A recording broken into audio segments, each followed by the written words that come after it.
What's up, crime drama addicts? It's your boy Sam back with another mind-bending breakdown. Today we're dissecting the absolutely bonkers finale of Apple TV Plus's Presumed Innocent. Buckle up, because this ride is about to get bumpy. Now, if you haven't watched the finale yet, what are you doing here? Go binge it and come back. This video is darker than Rusty's soul and more spoiler-filled than Tommy's closing argument. You've been warned. All right, let's dive in. For 8 nail-biting episodes, we've been following the trial of Rusty Sabich, played by the eternally brooding Jake Gyllenhaal. Quick recap, Rusty's on trial for murdering his lover and colleague Carolyn. The show's been throwing more red herrings at us than a fishmonger on crack, and I gotta say they had me hook, line, and sinker. So, who killed Carolyn? Was it Rusty, our morally ambiguous protagonist? B. Barbara, his long-suffering wife? C. Tommy Molto, the creep with a vendetta? D. Eugenia Milk, the quiet observer? Or E. None of the above? If you guessed E, congratulations, you're either psychic or you've already watched the finale. Because folks, the killer is Rusty's teenage daughter, Jaden. I know, right? I literally spat out my beer when this bombshell dropped. Let's break down how this shocking reveal played out.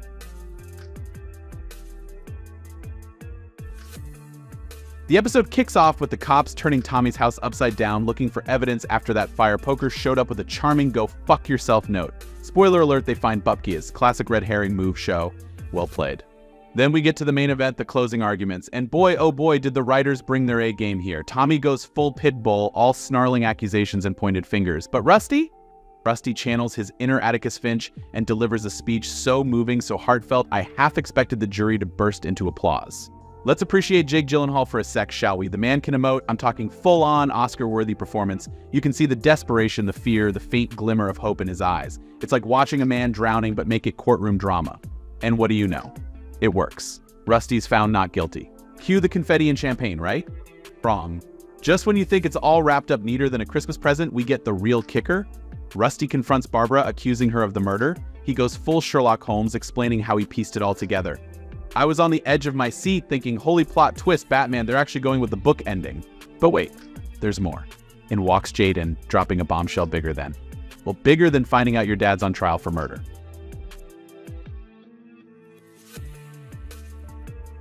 So here's how it went down. Jaden, sick of all the family drama, decided to confront Carolyn. Things got heated when Carolyn, in a move that would make Regina George proud, revealed she was pregnant with Rusty's baby. Jaden, understandably, lost it. One swing of the fire poker later, and we've got ourselves a murder.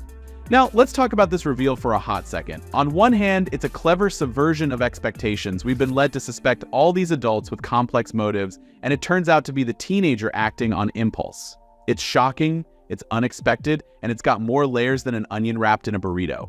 But here's where it gets really interesting. Instead of, calling the police like a normal person, Rusty goes full cover-up mode. He declares they'll never speak of it again, and that Jaden was just defending their family. Excuse me, what?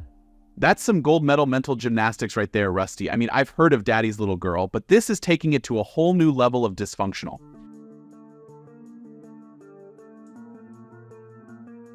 Now, this twist doesn't just change the game, it flips the board, sets it on fire, and dances on the ashes. Let's break down what this means for our characters. 1. Rusty, our morally gray protagonist, just went full-on dark side. He's not just covering up a murder, now he's gaslighting his entire family into believing it was justified. That's some Darth Vader-level parenting right there. 2. Poor Barbara. She's gone from suspecting her husband of murder to realizing her daughter is the killer. Talk about out of the frying pan into the fire. Someone get this woman a spa day and a good therapist. 3.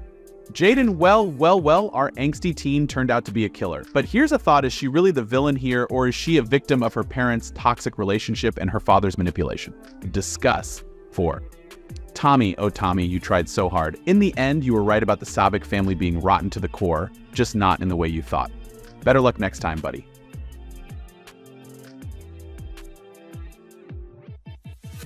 Now let's zoom out for a second and look at the bigger theme here. Presumed Innocent has been peeling back the layers of seemingly perfect suburban lives, revealing the rot underneath. It's like Desperate Housewives meets True Detective with a dash of Gone Girl for good measure. This finale takes that theme and cranks it up to 11. The perfect family, a sham. The doting father, a manipulator. The troubled teen, a killer. It's a scathing indictment of the American dream wrapped up in a bow of courtroom drama.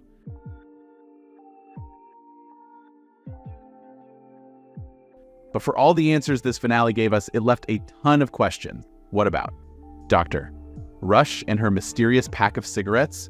Kyle's bicycle hidden in Rusty's trunk, the enigmatic photograph we never saw again, Rusty's Ritalin addiction, Clifton's texts to Barbara, Ratzer's involvement, and what in the world happened to Rigo. It feels like in the rush to deliver this mic drop of a twist, a lot of potentially juicy storylines got left on the cutting room floor, or maybe they're saving some of these for season 2?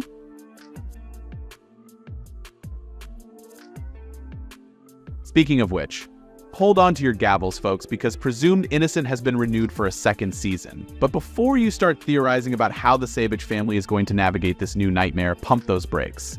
Word on the street is that season 2 will be anthology style following a completely new case.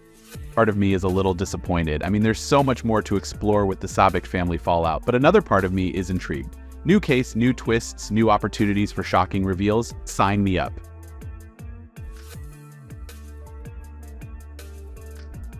So what's the final verdict on Presumed Innocent? See what I did there? The good. Stellar performances across the board. Jake Gyllenhaal, Ruth Negga, Peter Sarsgaard take a bow, folks. It kept us guessing till the very end. I haven't been this stressed since I tried to assemble IKEA furniture without instructions. Bold, unexpected twist that subverted expectations. The bad. Left a lot of loose ends untied. I've got more questions than a toddler on a road trip. And the twist, while shocking, feels a bit out of left field. I'm not entirely convinced it fits with everything we've seen. The ugly. Rusty's moral compass is so broken, it's pointing straight to hell. Overall, I'd say Presumed Innocent is a solid 8 out of 10. It's not perfect, but it's provocative, it gets the people going, and isn't that what great TV is all about? What do you think? Were you shocked by the reveal? Satisfied? Confused? Angry? Let me know in the comments below. And if you enjoyed this deep dive into the twisted world of Presumed Innocent, don't forget to like, subscribe, and hit that notification bell. Oh, and one more thing, if you're ever on trial for murder, maybe don't let your kid testify, just saying.